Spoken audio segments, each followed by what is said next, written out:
बिस्मिल्लाहिर्रहमानिर्रहीम। अस्सलामुअलैकुम my dear student. अल्लाह के 99 नामों से शुरू करते हैं जिसने हमारे दिलों को ईमान के नूर से मुनव्वर किया।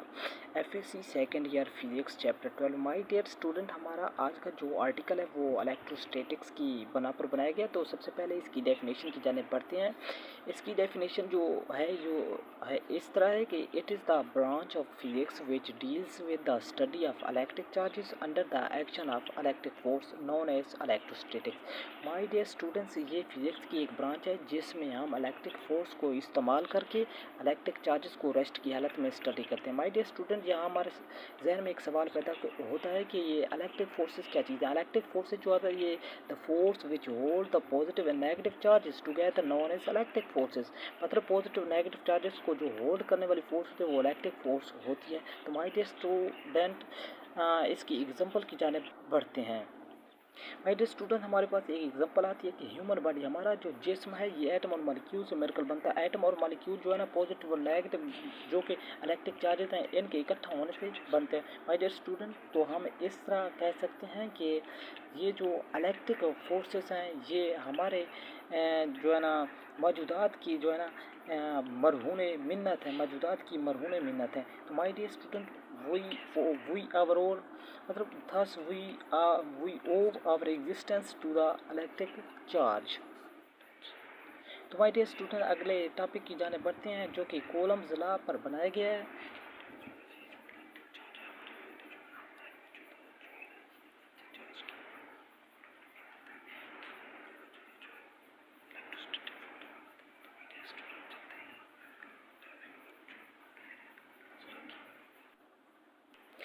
Columns law, my dear student, जैसा कि हम जानते हैं जो है ना चार्जेस दो इकसाम के होते हैं, पॉजिटिव और नेगेटिव। लाइक चार्जेस जो होते हैं ना पॉजिटिव और पॉजिटिव ये एक दूसरे को रिपेल करते हैं, जबकि अनलाइक चार्जेस जो होते हैं पॉजिटिव नेगेटिव नेगेटिव या पॉजिटिव ये एक दूसरे को अट्रैक्ट करते हैं। जैसा कि unlike charges positive negative negative positive ये एक दूसरे को अट्रैक्ट करते हैं। तो इसकी मतलब देखते हैं कॉलम्स लॉ को किसने प्रपोज किया। तो चलते हैं इसकी प्रपोज्ड पर।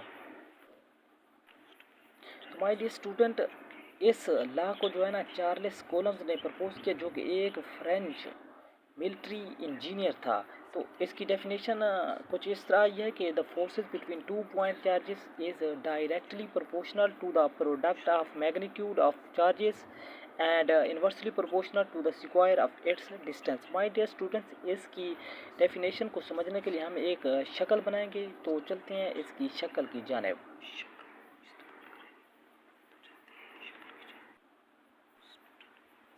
माय डियर स्टूडेंट, सबसे पहले हम इसकी डेफिनेशन को पढ़ते हैं। Force between two point charges, my dear student, दो पॉइंट यानी मतलब पॉइंट चार्जेस Q1 और Q2 के दरमियान जो फोर्स होती है ये डायरेक्टली प्रोपोर्शनल होती है। जो इनके दरमियान डिस्टेंस है वो R है। जो R है ना ये एक डिस्टेंस है जिसे हमने या इन्वर्सली प्रोपोर्शनल यानी फोर्स जो है ना इन्वर्सली प्रोपोर्शनल तो इसके डिस्टेंस के स्क्वायर ऑफ डिस्टेंस के इन्वर्सली प्रोपोर्शनल होती है।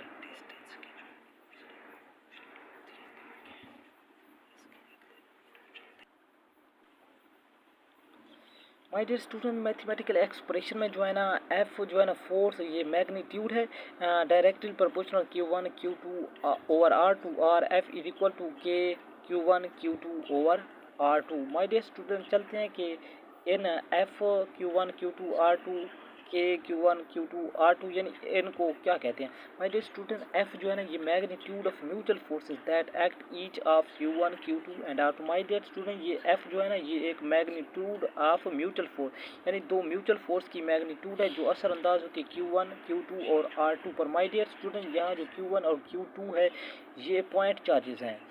माय डियर स्टूडेंट, Q1 और Q2 क्या है, पॉइंट चार्जेस हैं। माय डियर स्टूडेंट, हमारे पास जो ना R आता है ये डिस्टेंस है between these two point charges. My dear student, हमारे पास जो ये डिस्टेंस है ना ये R ये दो पॉइंट चार्जेस के दरमियान डिस्टेंस है। तो चलते हैं के की जानिब। ये के क्या चीज़ है,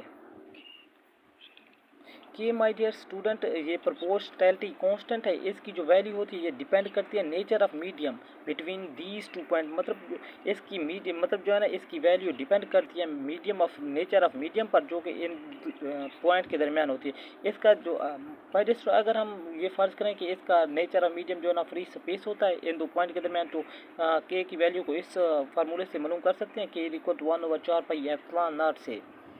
माय डियर स्टूडेंट यहाँ जो ई नाट है ये क्या चीज़ है, तो देखते हैं कि ये ई नाट क्या चीज़ है। माय डियर स्टूडेंट ई नाट जो है ना ये इलेक्ट्रिकल कांस्टेंट है, जिसे हम परमिटिविटी कांस्टेंट भी कह सकते हैं। ऐसे यूनिट में इसकी वैल्यू जो ना ये होती है कि 8.85 cross 10⁻12 C square n1 m square. My dear student तो इस तरह हम जो है ना इस फार्मूले में वैल्यू पुट करके हम के की वैल्यू मालूम कर सकते हैं, जैसे कि पाई की वैल्यू जो 13.4 होती है और ई की वैल्यू होती है 8.85 cross 10⁻12 C square n1 m square. तो माय डियर स्टूडेंट हमारे पास जो के की वैल्यू बनती है वो 9 क्रॉस 10⁻9 n m स्क्वायर सी स्क्वायर बनती है। तो माय डियर स्टूडेंट हमारे पास के की वैल्यू आ चुकी है।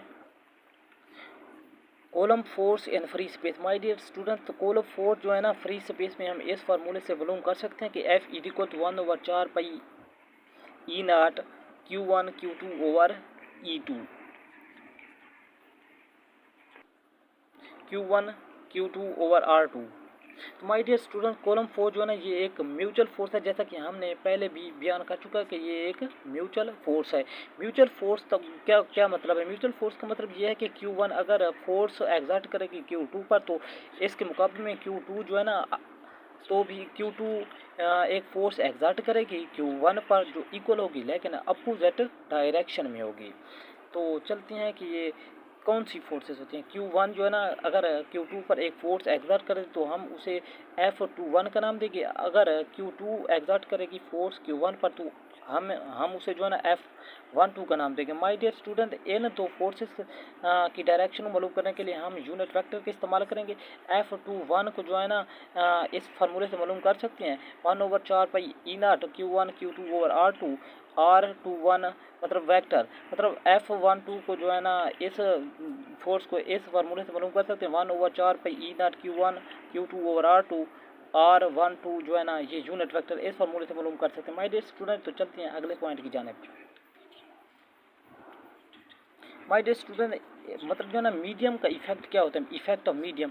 If medium is insulator. My dear student अगर मीडियम इंसुलेटर है तो इसका मतलब ये है कि ये एक डाई इलेक्ट्रिक है। तो माय डियर स्टूडेंट चलते हैं कि ये डाई इलेक्ट्रिक का क्या चीज़ है। माय डियर स्टूडेंट डाइइलेक्ट्रिक जो है ना it has been found that the presence of dielectric always reduces the electrostatic force as compared to free space by a certain factor which is constant for given dielectric. My dear student इसका मतलब ये है कि dielectric की मौजूदगी में जो है ना इलेक्ट्रोस्टैटिक फोर्स रिड्यूस होती है as compared to free space, जिसमें जो है ना सर्टेन फोर्सेज जो है ना फैक्टर जो है ना वो कांस्टेंट होते हैं। माय डियर स्टूडेंट इसमें जो डाइइलेक्ट्रिक में कांस्टेंट फैक्टर है इसे हम क्या कहते हैं, तो चलते हैं इस कांस्टेंट की जाने। माय डियर स्टूडेंट इस कांस्टेंट को जो है ना हम रिलेटिव परमिटिविटी कहते हैं। तो इसे इस तरह रिप्रेजेंट करते हैं कि ई आर। तो माय डियर स्टूडेंट चलते हैं कि इसे फार्मूले में किस तरह पुट करेंगे। माय डियर स्टूडेंट इसे हम ना F equal to 1/4 pi E naught E R Q1 Q2 over R2। My dear student ये ई नाट जो है ना ये इलेक्ट्रिकल परमिटिविटी है, जो ई आर है ये रिलेटिव परमिटिविटी। तो माय डियर स्टूडेंट आज का जो हमारा लेक्चर है वो इख्तिताम पर पहुंचा। तो अगले लेक्चर की जानिब बढ़ते हैं। तो माय डियर स्टूडेंट अगले लेक्चर में मिलते हैं। अल्लाह हाफिज़।